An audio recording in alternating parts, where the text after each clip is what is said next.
Hong Kong में एक युवक को दोबारा कोरोना संक्रमण होने का मामला सामने आया। दावा किया जा रहा है कि यह दुनिया का पहला ऐसा मामला। कोविड-19 का संक्रमण होने के बाद शरीर में इम्यूनिटी जीवन भर नहीं रहती। संक्रमण दोबारा हो सकता है और जल्द भी हो सकता है। पहले भी कोरोना के दोबारा संक्रमण के मामले मिले। हांगकांग यूनिवर्सिटी के शोधकर्ता जीनोम कोडिंग स्टडी में जुटे। हांगकांग के कोरोना के एक मामले ने पूरी दुनिया को चिंता में डाल दिया है। दरअसल यहाँ पर एक युवक को दोबारा कोरोना संक्रमण होने का मामला सामने आया है। दावा किया जा रहा है कि ये दुनिया का पहला ऐसा मामला है। यह युवक 33 वर्षीय IT प्रोफेशनल है। खबरों के मुताबिक वह स्पेन से लौटा। उसके बाद सामने आया है कि उसकी रिपोर्ट पॉजिटिव आई है।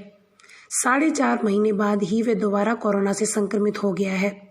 मामला सामने आने के बाद उन दावों पर सवाल उठता है जिनमें कहा जा रहा था कि कोरोना से ठीक होने के बाद मरीज में वायरस के खिलाफ लंबे समय तक के लिए इम्यूनिटी विकसित हो जाती है।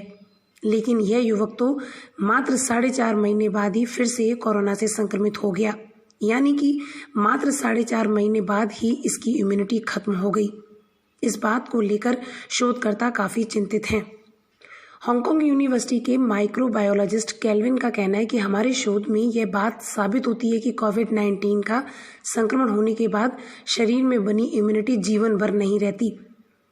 इस तरीके के जो शोध सामने आए हैं कि कोरोना से एक बार संक्रमित होने के बाद इम्यूनिटी बनी रहती है, उन पर सवालिया निशान खड़ा हो गया है।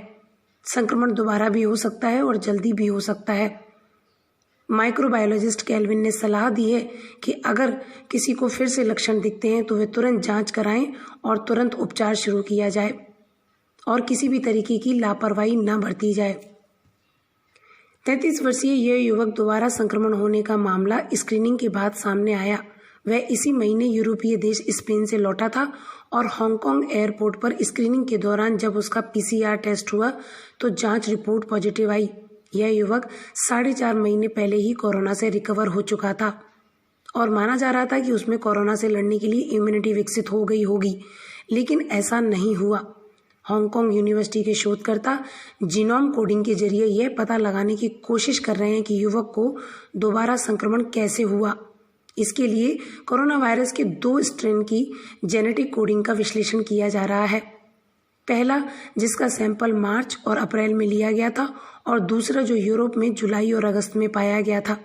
शोधकर्ताओं के मुताबिक वायरस के म्यूटेशन यानी रूप बदलने के कारण ये दोनों स्ट्रेन बहुत अलग हैं। इनका पता लगाए जाने के बाद ही यह पता चल सकेगा कि युवक इतनी जल्दी दोबारा कोरोना संक्रमित कैसे हुआ। गौरतलब है कि पहले भी कोरोना दोबारा संक्रमण के मामले सामने आए, लेकिन हांगकांग जैसा यह पहला मामला सामने आया है जिसमें इतनी जल्दी कोरोना से रिकवर होने के बाद दोबारा कोरोना रिपोर्ट पॉजिटिव आई है। माइक्रोबायोलॉजिस्ट केल्विन का कहना है कि कोरोना से ठीक होने के बाद मरीज ये ना माने कि उन्हें दोबारा कोरोना संक्रमण नहीं होगा। कोरोना से उबरने के बाद भी सोशल डिस्टेंसिंग, साफ सफाई और मास्क पहनने की आदत बनाए रखनी होगी। वहीं इस मामले में ICMR के महानिदेशक डॉक्टर बलराम भार्गव का कहना है कि अब तक इम्यूनिटी के बारे में पता नहीं चल सका है। यह पता नहीं चल सका है कि इम्यूनिटी कब तक रह सकती है। हांगकांग के केस का हवाला देते हुए उन्होंने कहा कि इस पर अध्ययन चल रहा है।